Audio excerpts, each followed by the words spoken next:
खास पेशकश मैं हूं आपके साथ यश शुक्ला और सबसे पहले बात करेंगे मोदी वर्सेस राय की चर्चा। लोकसभा चुनावों को लेकर सभी सियासी दलों में मंथन चल रहा है और इस कड़ी में कांग्रेस की केंद्रीय चुनाव समिति की महत्वपूर्ण बैठक होने जा रही है। अनुमान यही लगाया जा रहा है कि इस बैठक के बाद कांग्रेस अपनी पहली सूची जारी कर सकती है। पहले चरण में कांग्रेस 110 से ज्यादा अलग अलग राज्यों के प्रत्याशियों के नाम कर सूची जारी कर सकती है। पहली सूची में उत्तर प्रदेश, मध्य प्रदेश, राजस्थान, गुजरात, छत्तीसगढ़, हरियाणा और दिल्ली समेत दक्षिण के राज्यों के कुछ महत्वपूर्ण सीटों पर फैसला होना है। हालांकि कांग्रेस पार्टी से जुड़े सूत्र तो ये भी बताते हैं कि सूची में उत्तर प्रदेश की रायबरेली और अमेठी सीट पर भी प्रत्याशी का फैसला हो जाएगा। अभी तक की जानकारी के मुताबिक प्रधानमंत्री मोदी के खिलाफ बनारस से उत्तर प्रदेश कांग्रेस के अध्यक्ष अजय राय को सियासी मैदान में उतारा जा सकता है। जानकारी के मुताबिक दिल्ली प्रदेश कांग्रेस के अध्यक्ष हरविंदर सिंह लवली को भारतीय जनता पार्टी के सांसद मनोज तिवारी के खिलाफ उत्तर पूर्व दिल्ली से टिकट दिया जा सकता है। इसके अलावा अखिल भारतीय महिला कांग्रेस कमेटी की अध्यक्ष अलका लांबा का भी टिकट पहली लिस्ट में फाइनल किया जा सकता है।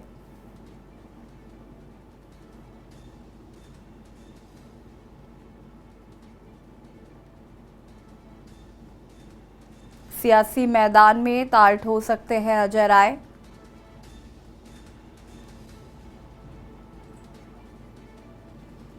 और इसी खबर पर ज्यादा जानकारी के लिए संवाददाता विकी डी हमारे साथ जुड़ चुके हैं। विकी, क्या कुछ जानकारी है कि आखिर सवाल यही है कि काशी में मोदी के खिलाफ कौन? बिल्कुल, आपको बता दें कि लोकसभा चुनाव के लिए ऐलान अभी कुछ दिन बाकी है, जो चुनाव तारीखों के ऐलान होने वाली है।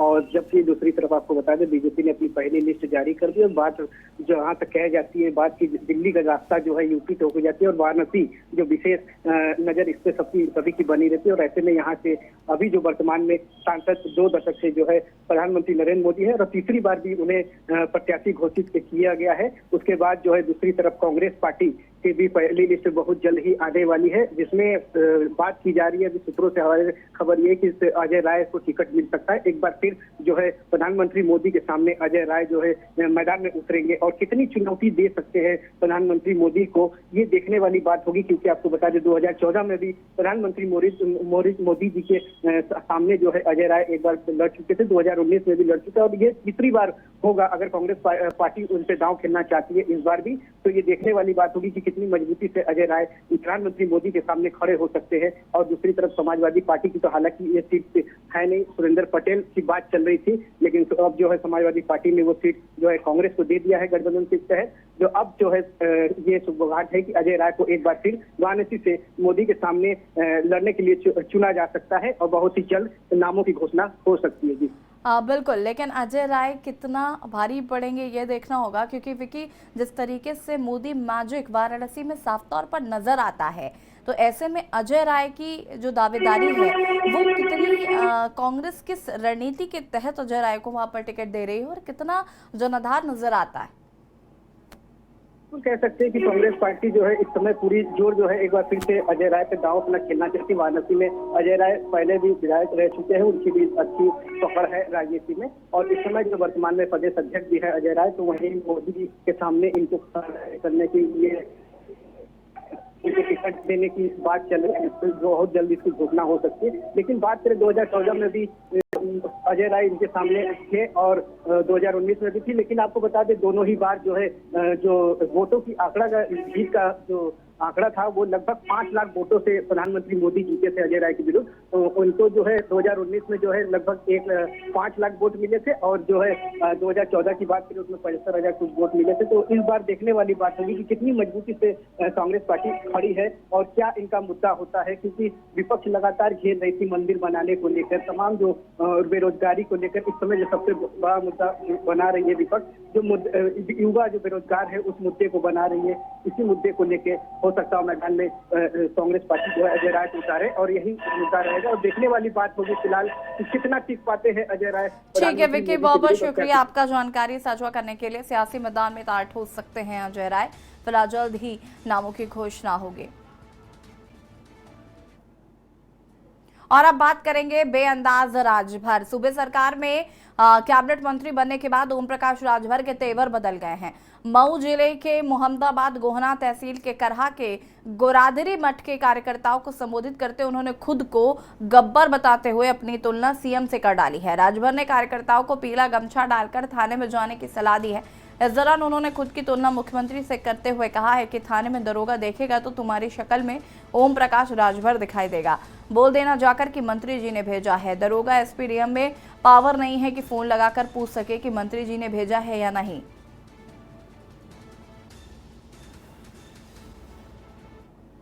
जाओ, मैं कहता हूं किसी थाने पर जाओ और वहां जाने के बाद थोड़ी सी दिक्कत है, उस थाने पर जाओ, सफेद गमछा मत लगाओ। सफेद गमछा नहीं, एक पीला गमछा लगा लो। 20-25 रुपए का बाजार में मिलेगा। इस गमछे को लगा के जाओ थाने पर। जब आप थाने पर जाओगे तो तेरी शकल में ओम प्रकाश राजभर दरोगा जी को नजर आएंगे। ये है पावर। और जाके बता देना कि मंत्री जी भेजे हैं।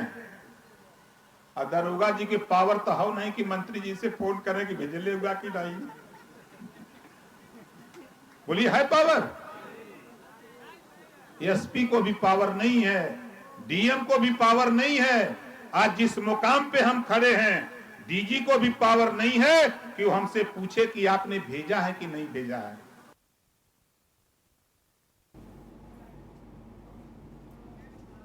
और उसी खबर पर ज्यादा जानकारी के लिए संवाददाता कौशलेंद्र हमारे साथ जुड़ चुके हैं। कौशलेंद्र, बेअंदाज नजर आ रहे हैं ओम प्रकाश राजभर। मंत्री बनने के बाद से ही उनके तेवर काफी तीखे तल्ख हो गए।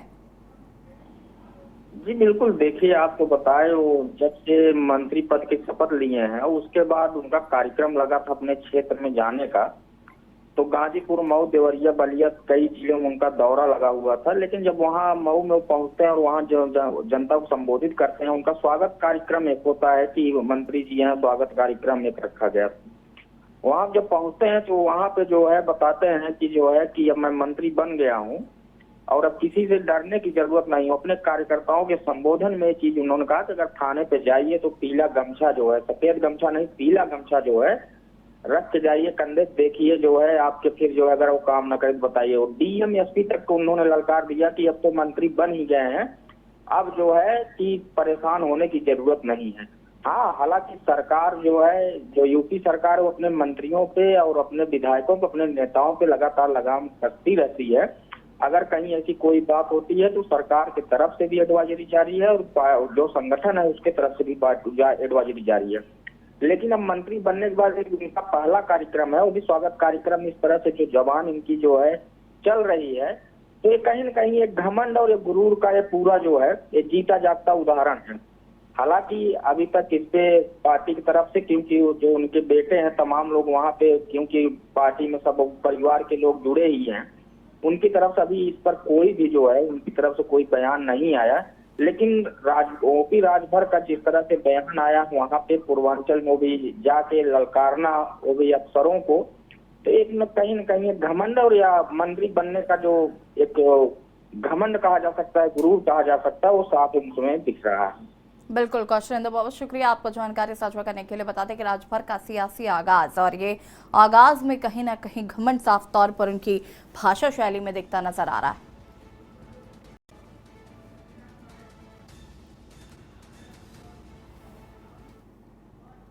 और अब बात करेंगे अपनों की मनौती, गढ़ बचाने की चुनौती। अखिलेश यादव ने जनविश्वास रैली में भले ही यूपी और बिहार के 120 सीटों पर बीजेपी को शिकस्त देने के लिए हुंकार भरी हो, लेकिन हकीकत ये है कि अखिलेश यादव उन सभी लोकसभा सीटों पर फोकस कर रहे हैं जो मुलायम परिवार का गढ़ मानी जाती है, जिन पर 2019 के पहले से ही बीजेपी की नजर है। बीते 10 साल का ट्रैक रिकॉर्ड देखें तो उन सीटों के अलावा बाकी पर वैसे भी सपा को उम्मीद कम ही है। अब तो अपनों से ही अपेक्षा की जा सकती है। तकनीकी रूप से तो यूपी की 80 और बिहार की 40 सीटों पर अखिलेश यादव की समाजवादी पार्टी और तेजस्वी यादव की आरजेडी बीजेपी के खिलाफ मोर्चा संभाले हुए हैं और राहुल गांधी की कांग्रेस इस लड़ाई में कॉमन पार्टनर है।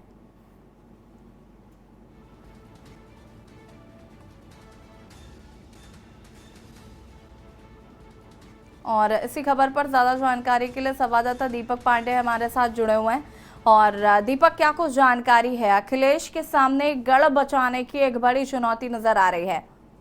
जी बिल्कुल, अगर बात की जाए, देखिए समाजवादी पार्टी के राष्ट्रीय अध्यक्ष अखिलेश यादव की उत्तर प्रदेश के पूर्व मुख्यमंत्री रहे और बताते चले कि जिस तरह से उन्होंने जन विश्वास यात्रा के दौरान या यूपी की बात करें, यूपी में जिस तरह से 80 लोकसभा सीटें हैं तो उसको लेकर कहीं ना कहीं अब वो तालमेल बैठाने में लगे हुए हैं और लगातार यही देखा भी जा रहा है। जिस तरह से उन्होंने बिहार में एक बयान दिया था कि यूपी में 80 हराओ और बिहार में 40 हराओ, 120 सीटें एक साथ हराएंगे, तो कहीं ना कहीं भारतीय जनता पार्टी जो सत्ता के साथ चल रही है उसको सत्ता से अलग किया जाएगा। यही कारण है कि अब अखिलेश यादव का जो बड़ा कुनबा था, देखा जाए चाहे ओपी राजभर की बात करें या दारा सिंह चौहान की बात करें, 2022 लोकसभा चुनाव में, विधानसभा चुनाव में जिस तरह से सभी लोग एक साथ चुनाव लड़ रहे थे, लेकिन कहीं ना कहीं मतभेद, जो राजनीतिक मतभेद होते हैं, जो अपनी लालसा होती है, तो इसके बाद कहीं ना कहीं जो उनका कुनबा लगातार कम होता हुआ दिखाई दे रहा है। यही कारण है कि कल भी भारतीय जनता पार्टी में बड़े नेताओं ने समाजवादी पार्टी की तरफ से ज्वाइनिंग की है। तो इसको लेकर कहीं ना कहीं अब अखिलेश यादव ये चाहते हैं कि जो उनके नेता हैं, जो उनके विधायक हैं, जिस तरह से बात की जाए उत्तर प्रदेश में 111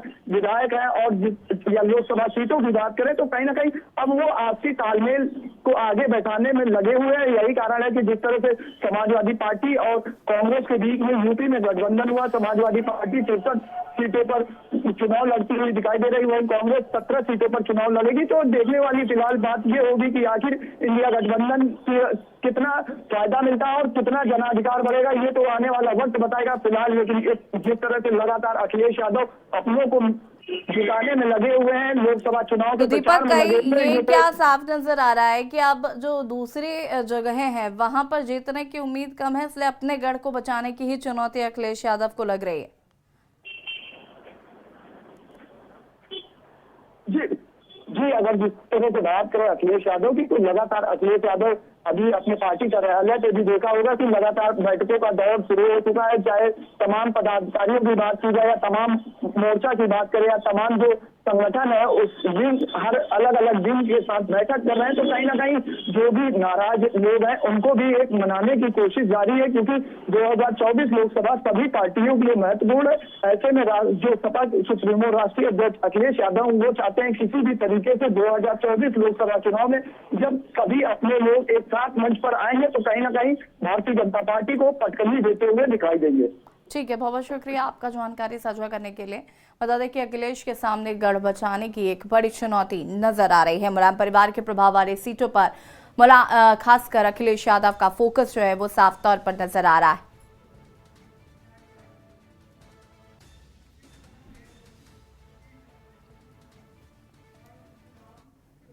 भुवनेश्वर से दिल्ली तक बैठकों का दौर चल रहा है। उड़ीसा में बीजेडी और बीजेपी गठबंधन का औपचारिक ऐलान अभी बाकी है, लेकिन अब सवाल यह है कि उठ रहे 2000 से ही ओडिशा की सत्ता पर काबिज नवीन पटनायक को 15 साल बाद आखिरकार गठबंधन की जरूरत क्यों पड़ रही है। बता दें कि प्रधानमंत्री मोदी 5 मार्च को ओडिशा के दौरे पर थे और उस दिन सूबे के पूर्व सीएम बीजू पटनायक की जयंती भी थी। पीएम ने बीजू बाबू को श्रद्धांजलि अर्पित करते हुए इसे अपना सौभाग्य बताया था और लगे हाथ सीएम नवीन पटनायक को अपना मित्र कहकर संबोधित करते हुए जमकर तारीफ की थी। इसके बाद से ही ये कयास लगाए जा रहे थे कि क्या नीतीश कुमार की जेडीयू, जयंत चौधरी की आरएलडी के बाद अब बीजू जनता दल को भी पुराने गठबंधन में वापसी होने वाली है।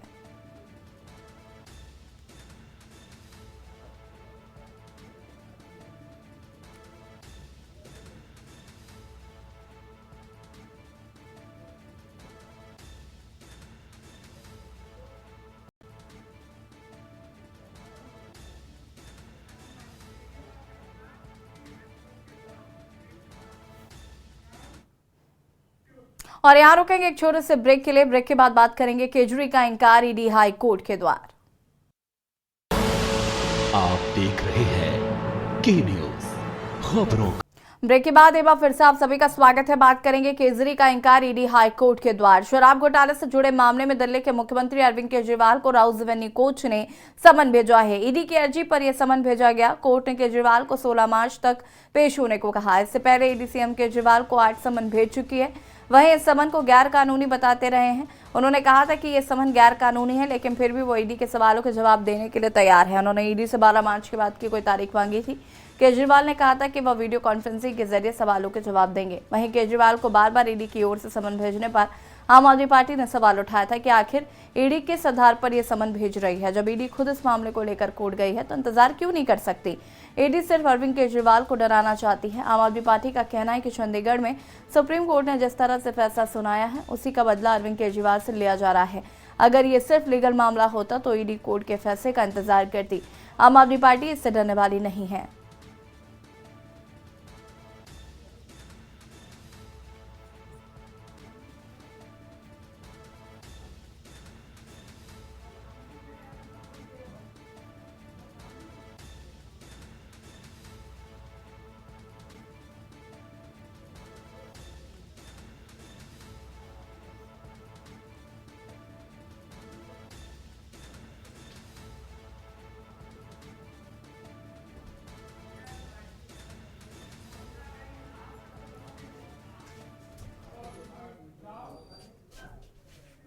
और अब बात करेंगे ममता गहिहार चप्पलों की बौछार।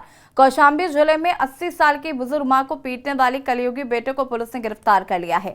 बता दें कि आरोपी का एक वीडियो वायरल हुआ जिसमें वह अपनी बूढ़ी मां को लात घूसों और लाठी डंडों से पीटते दिख रहा है। दरअसल पड़ोसी ने पिटाई का वीडियो वायरल किया था, जिसके बाद पुलिस ने मामले में एक्शन लिया। जानकारी के मुताबिक इस कलयुगी बेटे ने अपनी बूढ़ी मां को बेरहमी से पीटा, वो भी सिर्फ इसलिए क्योंकि उन्होंने अपने कपड़े शौच से गंदे कर दिए थे। बेटे ने बूढ़ी मां के बाल नोचे, उन्हें लात घूसों से पीटा, यहाँ तक कि जहां मन किया वहीं मां के शरीर पर डंडे भी बरसाए। और ये तस्वीरें आपको दिखा रहे हैं, पड़ोसी द्वारा ये वीडियो बनाया गया था और सोशल मीडिया पर यह वीडियो काफी तेजी से वायरल हो रहा है। कलयुगी बेटे की काली करतूत आप तस्वीरों में देख सकते हैं कि किस तरीके से डंडे और चप्पलों की बौछार करता नजर आया ये युवक।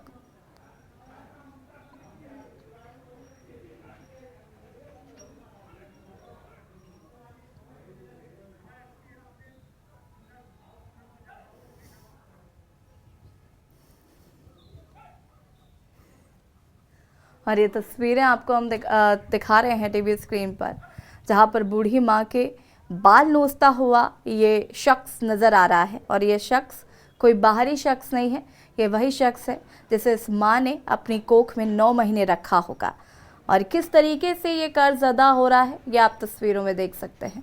आरोपी बेटे को फिलहाल पुलिस ने गिरफ्तार कर लिया है, लेकिन मानवता को और माँ की ममता को शर्मसार करती ये तस्वीरें देख सकते हैं आप। पड़ोसी द्वारा ये वीडियो सोशल मीडिया पर डाला गया था, काफ़ी तेज़ी से ये वीडियो वायरल हो रहा है। और किस तरीके से कलयुगी बेटा अपनी मां को मार पीट रहा है, चप्पल मारता हुआ नजर आ रहा है, इससे ज़्यादा शर्मनाक तस्वीर शायद ही कभी देखी गई हो। कौशाम्बी की ये तस्वीरें हैं जहां पर ये शख्स इस मां का बेटा है। और इसी खबर पर ज़्यादा जानकारी के लिए संवाददाता अनिरुद्ध हमारे साथ जुड़ चुके हैं। अनिरुद्ध, क्या कुछ जानकारी है इस पूरे मामले को लेकर फिलहाल? जी, बताना चाहूँ, जिस तरह से कलयुगी बेटे ने बूढ़ी माँ को चप्पल और डंडों से पिटाई किया, जिसको लेकर एसपी ब्रजेश श्रीवास्तव ने संज्ञान लिया मामले में और थाना चरवा इंस्पेक्टर और टीम गठित करके कलयुगी बेटे को गिरफ्तार करके आज जेल भेजा गया। जी बिल्कुल अनिरुद्ध, अगर हम बात करें तो तस्वीरों में ऐसा लग रहा है कि जो माँ है वो चलने फिरने में असमर्थ है, तो ऐसे में उनकी कस्टडी किसे दी गई है? क्या इस बेटे के अलावा घर पे और कई लोग मौजूद हैं या नहीं है? कौन कौन है परिवार में?